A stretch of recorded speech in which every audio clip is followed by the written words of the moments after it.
Ya pemirsa, hari ini seluruh murid SD hingga SMA di Jakarta hari ini serentak kembali masuk sekolah. Tapi tidak hanya anak-anak saja, orang tua murid pun antusias mengantarkan anaknya masuk sekolah untuk pertama kalinya. Siapa sih? Pasti bisa. Oke. Hari pertama masuk sekolah, peserta didik baru di SD Negeri Pondok Kelapa 05 Pagi, Duren Sawit, Jakarta Timur bersemangat mengikuti baris berbaris. Meski harus menahan kantuk, namun anak-anak ini tetap mengikuti rangkaian acara perkenalan. 05. Hari ini, seluruh murid baru berkenalan dengan teman-teman dan guru-gurunya. Tidak hanya anak-anak, orang tua murid pun antusias mengantar anaknya ke sekolah. Tak lupa mereka mengabadikan momen hari pertama anaknya bersekolah menggunakan telepon genggam. Para orang tua ini pun turut menunggu di depan kelas selama masa perkenalan. Acara perkenalan pun dimulai dengan makan bersama. Jika tahun sebelumnya ada murid yang takut dan malu saat pertama kali ke sekolah, namun kali ini seluruh murid baru nampak bahagia dan tidak ada rasa takut sedikit pun. Bu, ketemu teman-teman baru apa gimana? Sangat senang banget, senang banget. Terus lihat lingkungan sekolahnya sangat bagus ya. Teman-temannya itu seperti apa? Yang saya ajarkan ya bisa bersosialisasi dengan baik dengan teman-temannya, dengan ibu-ibu. Itu aja. Guna melakukan adaptasi siswa dengan sekolah, pihak sekolah juga akan kembali mengajarkan cara bersosialisasi dengan teman maupun lingkungan barunya. Dari Jakarta, Rio Manik, iNews melaporkan.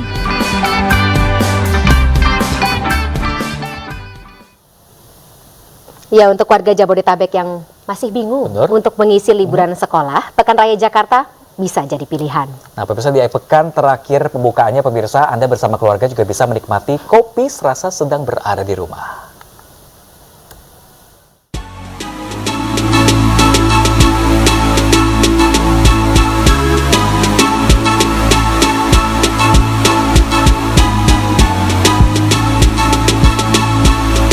Perayaan ulang tahun Jakarta yang bersamaan dengan libur sekolah, hadir Pekan Raya Jakarta kembali hadir menghibur warganya. Sambil belanja, salah satu kopi ternama asli Indonesia, Kopi Kapal Api, kembali meramaikan Jakarta Fair Kemayoran 2024. Tidak sekedar minum secangkir kopi, pengunjung juga dimanjakan menikmati kopi serasa sedang berada di rumah bertemakan home living. Yang unik lagi, Anda akan dilayani robot unik yakni robotik barista. Dan dihibur dengan penampilan bintang tamu Malik and Essential. Beragam hadiah pun siap dibagikan dengan sejumlah permainan seperti Lucky Draw hingga Scream and Hit the Button dengan hadiah kopi gratis hingga uang 100 juta rupiah. Memang saya suka kopi kapal api, itu yang pertama. Terus yang kedua, boothnya itu seru, mewah, banyak game-gamesnya itu, Bang. Tadi ngapain aja nih Mas di booth kapal api ini? Tadi itu main ada game di depan. Terus tadi lagi ngincar ini sih, apa namanya, mystery box itu. Kan hadiahnya menarik, Mbak. Dengar-dengar sih ada iPhone, itu sih. Makanya sini buat itu, ngincar itu. Kalau produk kapal api apa yang paling disukai nih, Mas? Yang kapal api special mix. Itu enak banget, Mbak.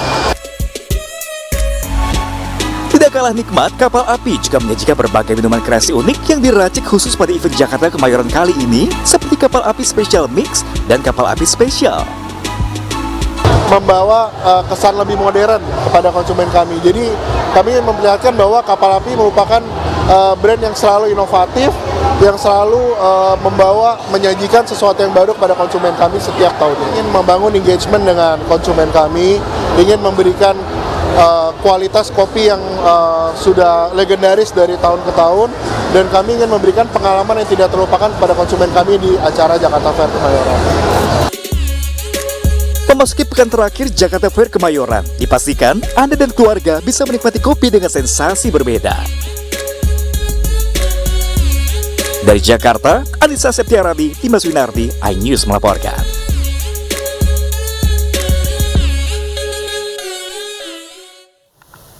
Ya pemirsa, kita beralih ke informasi lainnya pemirsa. Ini di salah satu mantan terpidana kasus pembunuhan Vina dan Eki Sakatatal hari ini mendaftarkan peninjauan kembali ke Pengadilan Negeri Kota Cirebon, Jawa Barat. Ya, kita akan ketahui bersama ya bagaimana informasi terkini. Kita saat ini sudah terhubung dengan Farhad Abbas selaku kuasa hukum Sakatatal. Selamat siang, Bang Farhad. Selamat siang, Bang Farhad sudah ada di Pengadilan Negeri ya di PN Kota Cirebon, Jawa Barat. terkait dengan peninjauan kembali atau PK Saka Tatal. Apakah sudah dimulai atau jam berapa sebenarnya proses ini akan dimulai?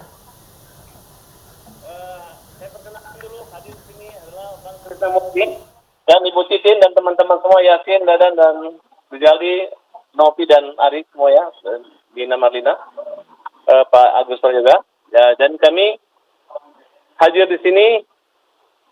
Sebelumnya kami menyampaikan satu semangat dari upaya PK ini adalah bahwa telah terjadi rekayasa penyidikan, penuntutan, dan pengadilan terhadap Saka Tatal, yang mana yang telah kami laporkan ke Barreskrim maupun ke Propam, ya, itu selalu dibalas dan dibatasi bahwa tidak ada kesalahan apa-apa. Hari ini Hakim Pengadilan Negeri Bandung telah membebaskan Peggy, membatalkan tersangkanya, yang merupakan rangkaian daripada kronologis skenario pertimbangan hakim yang dimana mereka adalah sebagai pembunuh. Hari ini kami mengajukan peninjauan kembali dan menyerahkan memori peninjauan kembali untuk mendapat keadilan. Mendapat keadilan terhadap pertimbangan-pertimbangan dan fakta-fakta hukum yang dimana AF, DD, semuanya di situ yang kita anggap saksi-saksi bohong yang sekarang lagi menggunakan pengacara-pengacara untuk menguatkan gitu. Padahal tugas pengacara itu mendampingi tersangka, bukan mendampingi saksi. Nah, jadi bagi pengacara-pengacara yang bergabung, yang kita anggap satu kejahatan, bahkan menjudutkan Peggy, menjudutkan Saka Tatal, menjudutkan semua tim lawyer, mengejek-ejek, menakut-nakutin akan melaporkan kami, dianggap undang-undang ITE melanggar segala macam. Nah, mudah-mudahan dengan kebebasan kemenangan ini, masyarakat bisa tahu bahwa yang kita perjuangkan itu loh. Orang yang tidak harusnya di pengadilan, yang tidak dihukum. Semua hidup rata semua. Nah, makanya kita minta diperiksa lagi penyidiknya, diperiksa lagi jaksanya, diperiksa lagi. Dan minta Jaksa Agung untuk eksaminasi jaksa-jaksa yang dulu menuntut dan mendakwakan, yang berani-beraninya mereka saksi yang datang ke pengadilan. Ini pembunuhan berat, gitu. Nah, jadi kami masih yakin ini masih adalah kecelakaan. Yang kita punya foto waktu motornya bagaimana yang dikatakan tidak rusak. Bagaimana kondisi mayat daripada, dan bagaimana penafsiran ahli-ahli forensik nanti. Silakan saya tambahkan, Bang. Jadi kami melihat bahwa adanya bebasnya Peggy ini semakin terang buat kami. Jadi seperti yang disampaikan Bang Farhat tadi, bahwa akan ada kejutan-kejutan buat rakyat Indonesia, terutama adalah terkait masalah dokumen PK kami. Bahwa di sini disebutkan adanya pemerkosaan, adanya pembunuhan, seperti yang diberitakan selama ini, bahwa kejadiannya itu tidak seperti apa yang disampaikan dalam kronologis yang dirangkai, bahwa itu sudah dijalankan. Nah, dengan dibebaskan Peggy, bagaimana terhadap kasus 2016? Karena itu berkaitan dengan Saka yang sudah menjalani pidana ini, dan itu ada dalam putusan hakim. Justru kami meragukan telah terjadi dari awal proses penyidikannya ini sampai dengan adanya putusan itu pasti terencana dengan baik. Nah, justru dengan adanya PK ini, kami berharap bahwa PK Saka akan dikabulkan. Alhamdulillah saya sudah menyimpan dengan baik hari ini sampai ke pengadilan. Mudah-mudahan di situ akan terbuka seterang-terangnya apa sebetulnya yang terjadi. Apakah betul ada pembunuhan seperti dalam tuntutan? Apakah betul ada pemerkosaan seperti dalam tuntutan? Apakah betul sedramatisir itu perkaranya? Saya sudah menyimpan hukum itu dengan baik, insya Allah itu akan memberikan terang-terangnya.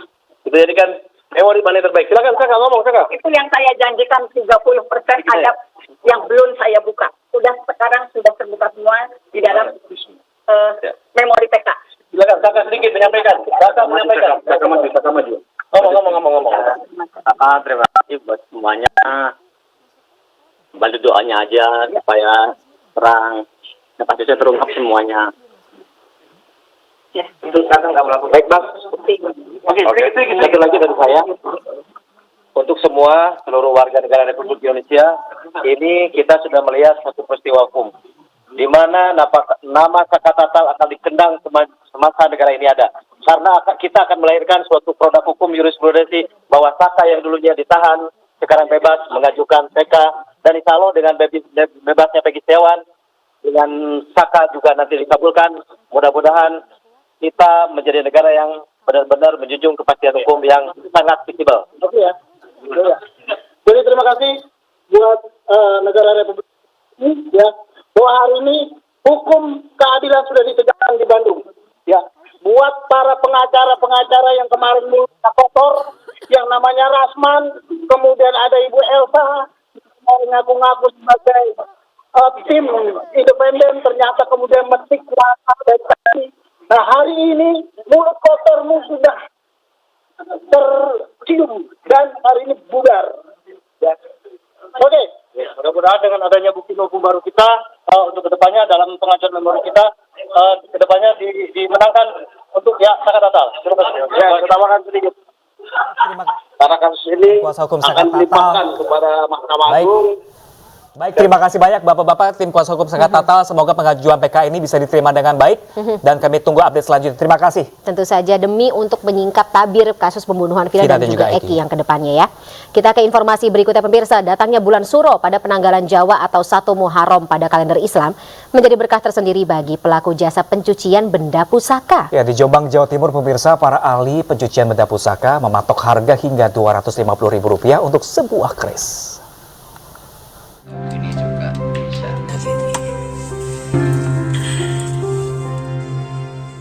Sudah menjadi tradisi sebagian masyarakat Jawa saat bulan Suro pada penanggalan Jawa atau 1 Muharram pada penanggalan Islam untuk mencuci benda pusaka seperti keris.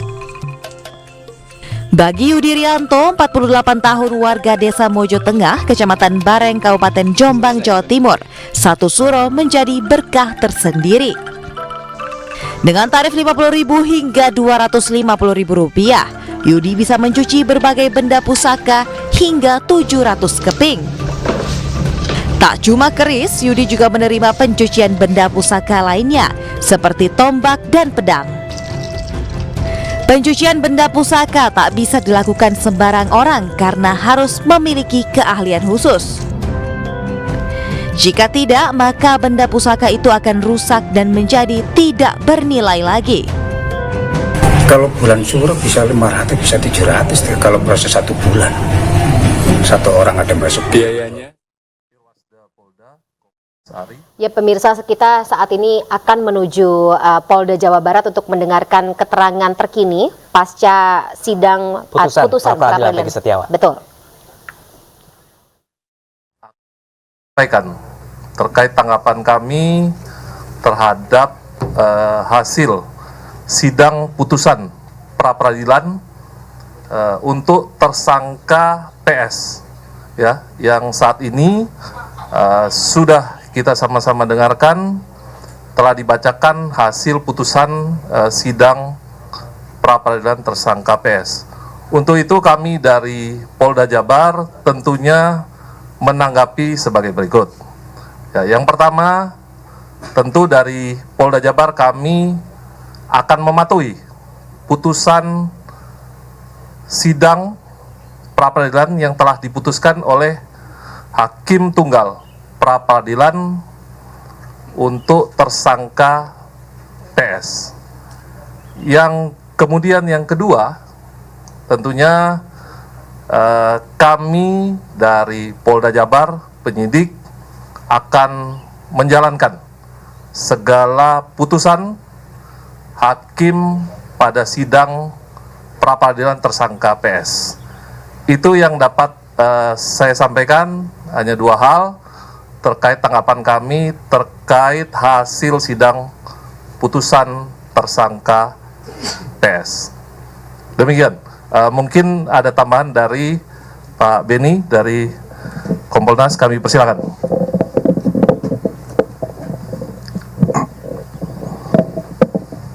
Terima kasih. Assalamualaikum warahmatullahi wabarakatuh. Selamat siang, salam sejahtera buat kita semua. Shalom, Om Swastiastu, Namo Buddhaya, salam kebajikan. Rekan-rekan media, Kompolnas selaku pengawas eksternal Polri, sejak awal kasus ini dilakukan penyidikan, kami mengawal terus. Beberapa kali kami turun, kami mendapatkan gelar perkara, kemudian juga kami mengikuti persidangan hari ini. Di antaranya yang kami cermati adalah pertimbangan hakim. Teman-teman juga sudah mengikuti tadi. Dari beberapa pertimbangan hakim itulah menjadi masukan kami. Yang pertama tentunya evaluasi bagaimana implementasi Perkap dan Perpol tentang manajemen penyidikan. Hakim berpendapat bahwa ada beberapa hal yang tidak dipenuhi. Oleh sebab itu, kami dari Kompolnas tentunya ada dua sisi. Di satu sisi bagaimana evaluasi penanganannya, di sisi lain juga evaluasi tentang Perkap dan Perpol. Karena aturan itu tidak harga mati. Itu terus dievaluasi sesuai dengan perkembangan yang ada. Jenis kasus tidak bisa dipukul rata. Satu Perkap dan Perpol tentang manajemen penyidikan, ini tidak bisa semua kasus disamakan. Ada perbedaan. Oleh sebab itu kami melihat dari sisi sana.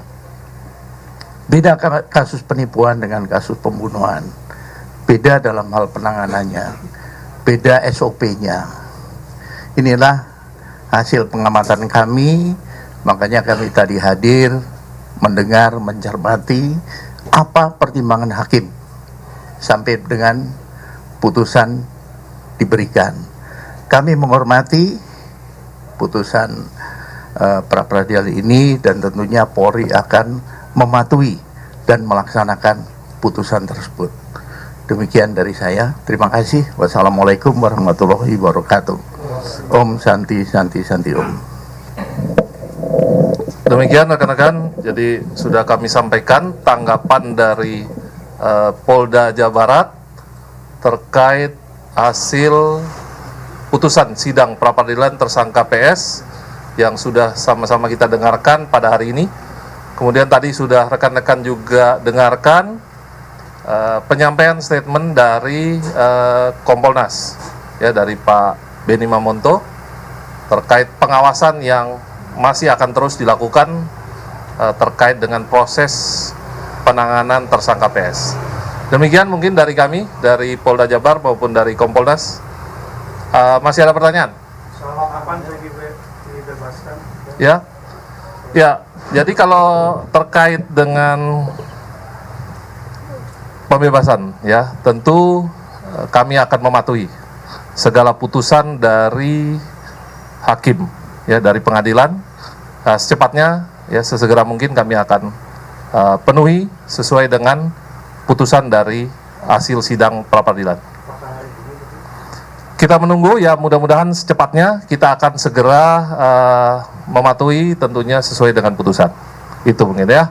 Pertanyaan Pak, pertama tahapan pembebasan gimana? Apakah memang harus rehabilitasi dulu atau mungkin ada denda yang harus dibayar tadi sesuai dengan bacaan hakim? Kemudian pertanyaan kedua, status DPO Peggy Peron ini bagaimana Pak? Apakah memang akan dilanjutkan kembali yang dimaksud Peggy Peron? Lalu yang ketiga adalah berkas Peggy kan sudah masuk nih Pak di Kejati. Lantas bagaimana Pak? Baik, jadi terkait dengan teknis tentu akan berproses, ya. Kita harus bersabar tentunya, kita akan melakukan secepatnya. Yang pertama tentu saat ini sudah ada putusan dari hakim pada sidang pra-peradilan. Nah, ini yang dulu yang akan kita lakukan. Kita akan secepatnya merealisasikan sesuai dengan putusan dari hakim. Kita akan patuh pada hukum, kita akan segera lakukan secepatnya terkait dengan segala putusan yang sudah disampaikan oleh hakim. Itu kurang lebih jawaban saya, ya.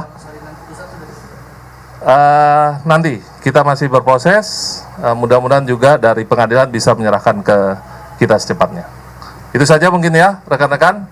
Saya kira tidak ada pertanyaan lagi. Nanti mungkin secara lebih lanjut, mohon doanya kita segera merealisasikan dari hasil putusan sidang pra-peradilan. Terima kasih. Selamat siang. Wassalamualaikum warahmatullahi wabarakatuh.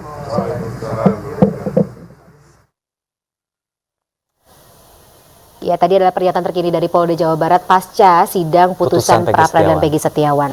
Kita ke informasi lainnya pemirsa, fenomena nongkrong di pasar tradisional tengah merebak di Kota Malang. Ya pemirsa, di pasar Klojen kaum Gen Z dan milenial nongkrong di pasar dan berburu sarapan mie viral yang habis tidak sampai 2 jam. Ya, informasi sekaligus menutup jumpa kita dalam iNews siang hari ini. Saksikan terus video-video eksklusif dari iNews di kanal YouTube @official iNews. Dan pemirsa, jangan lupa pemirsa Anda juga bisa mendapatkan informasi terkini dan terbaru melalui portal yang menghadirkan berita daerah, berita nasional, dan berita internasional lengkap di inews.id pemirsa. Saya Pram Senjaya dan rekan saya Fani Maniar, kami pamit undur diri. Selamat beraktivitas, selamat siang, sampai jumpa.